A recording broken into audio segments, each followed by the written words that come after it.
नमस्कार दोस्तों, जय श्री कृष्ण, राधे राधे। दोस्तों सच्ची श्रद्धा से कमेंट में जरूर लिखे जय महालक्ष्मी, जय माता दी। दोस्तों माँ लक्ष्मी सदैव आप पर अपनी कृपा बरसाती रहे। दोस्तों कुछ लोगों को शास्त्रों की अहमियत के बारे में ज्यादा जानकारी नहीं होती, लेकिन पौराणिक कथाओं और कई प्रथाओं से यह सिद्ध हो चुका है कि हमारे घर के भीतर ही कई ऐसे संकेत छुपे होते हैं जिनके बारे में जानना हमारे लिए अति आवश्यक है। यह संकेत आपके जीवन को पूरी तरह से बदल कर रख सकते हैं। राजा को रंग और रंग को राजा बना सकते हैं। ज्योतिष के अनुसार जब दरिद्रता और गरीबी आप पर हावी होने लगती है तो आपके घर की कई चीजें इशारा करने लगती है। आज हम आपको बताएंगे कि आपके घर में गरीबी आने का संकेत आपको कैसे मिलता है। दोस्तों वास्तु शास्त्र को आमतौर पर दिशाओं का विज्ञान माना जाता है। कई बार घर की छोटी छोटी बातें जो सामान्य लगती है वह सफलता में रुकावट बन जाती है। जैसे अगर घर में कोई परेशानी दस्तक देने वाली होती है तो उसका सीधा असर घर में लगे तुलसी के पौधे पर साफ दिखाई देता है। तुलसी का पौधा पूरी तरह से सूख जाता है, जिस घर में मुसीबत और दरिद्रता आने का सबसे बड़ा संकेत मिलता है। सिर्फ तुलसी ही नहीं बल्कि घर में लगे अन्य पेड़ पौधे भी हमेशा के लिए सूख जाते हैं। दोस्तों इस बात का भी ख्याल रखें कि मासिक धर्म के दौरान महिलाओं को कभी भी पेड़ पौधों में पानी नहीं देना चाहिए। अगर आपके घर में लगे पेड़ पौधों की पत्तियां सूख रही है तो उसे तुरंत कटवा ले, इससे आपके ऊपर कर्ज पड़ने की सबसे ज्यादा संभावना बढ़ जाती है। रसोई घर में रात के झूठे बर्तनों को नहीं छोड़ना चाहिए। रसोई घर में रात के झूठे बर्तन और तवा कढ़ाई अगर आप झूठा छोड़ देते हैं तो घर में गरीबी आने का सबसे बड़ा कारण माना जाता है। शास्त्रों में कहा गया है जो व्यक्ति झूठ पड़े बर्तनों को साफ नहीं करता वह अपने जीवन में विफलता का ही सामना करता है, और जिस घर में झूठे बर्तनों को रात में ही धो दिया जाता है वहां पर लक्ष्मी जी का वास स्वयं हो जाता है। भूलकर भी अपने सोने वाले कमरे में पलंग के सामने आईना नहीं लगाना चाहिए। ऐसा माना जाता है कि अगर पलंग के सामने आईना लगा हो तो इससे पति और पत्नी के बीच के रिश्ते में कड़वाहट पैदा होने लगती है। इतना ही नहीं, इससे घर की आर्थिक स्थिति पर बुरा प्रभाव पड़ता है।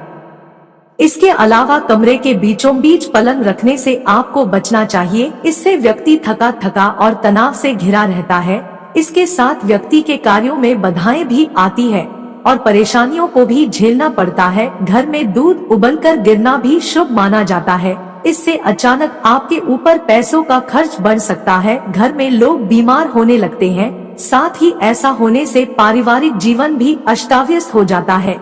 इसीलिए आगे से इस बात का जरूर ध्यान रखना चाहिए और घर में उबलते हुए दूध को गिरने से बचाएं। कुछ लोग अक्सर अपने घरों में बाथरूम के दरवाजे को खुला छोड़ देते हैं, लेकिन यह गलती आपके लिए काफी भारी पड़ सकती है। घर में बाथरूम का दरवाजा कभी भी खुल नहीं छोड़ना चाहिए। बाथरूम का इस्तेमाल करने के बाद दरवाजा बंद कर दे। दरवाजा खुला रहने से घर में नकारात्मक ऊर्जा बनी रहती है और दरिद्रता का वास होता है।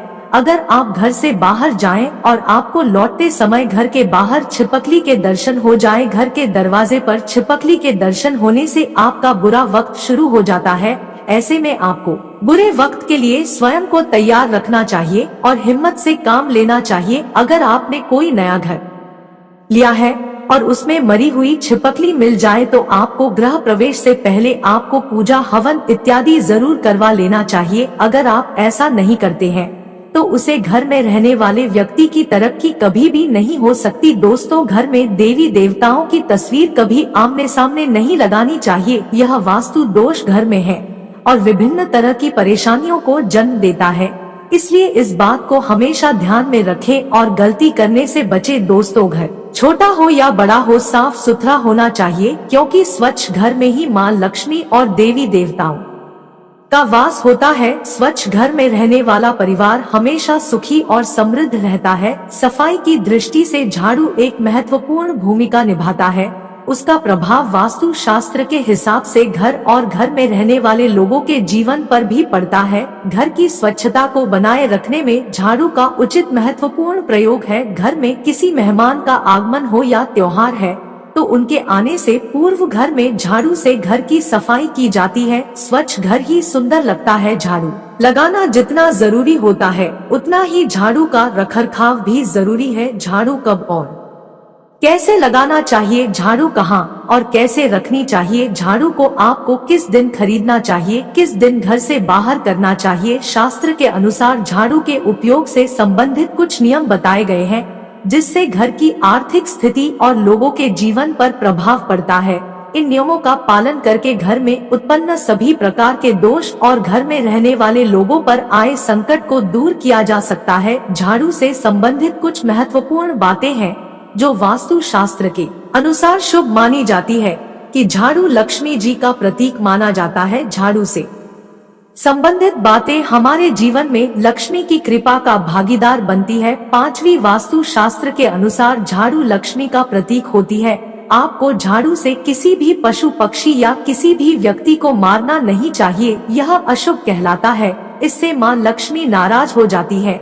छठी बात, झाड़ू कब नहीं लगाना चाहिए। वास्तु शास्त्र के अनुसार किसी मेहमान के जाने के तुरंत बाद झाड़ू नहीं लगानी चाहिए, यह अशुभ संकेत देता है। मेहमान के जाने के बाद थोड़ा रुक कर ही झाड़ू लगाने चाहिए। कहीं यात्रा पर जाना हो तो भी इस बात का ध्यान रखें कि यात्रा पर जाने से तुरंत पहले झाड़ू न लगाएं। सातवीं बात, झाड़ू का दान। वास्तु शास्त्र के अनुसार मंदिर में शुभ मुहूर्त देखकर किसी शुभ अवसर पर झाड़ू का दान करना शुभ माना जाता है। दान धर्म शास्त्रों में शुभ होता है जो धन सुख समृद्धि में सहायक होता है। झाड़ू का दान करने से मां लक्ष्मी की कृपा प्राप्त होती है। आठवीं बात, झाड़ू के प्रयोग से पहले झाड़ू में सफेद या लाल रंग का धागा बांध दे। इससे घर की नकारात्मक ऊर्जा नष्ट होती है और घर में सुख समृद्धि के शुभ संकेत मिलते हैं।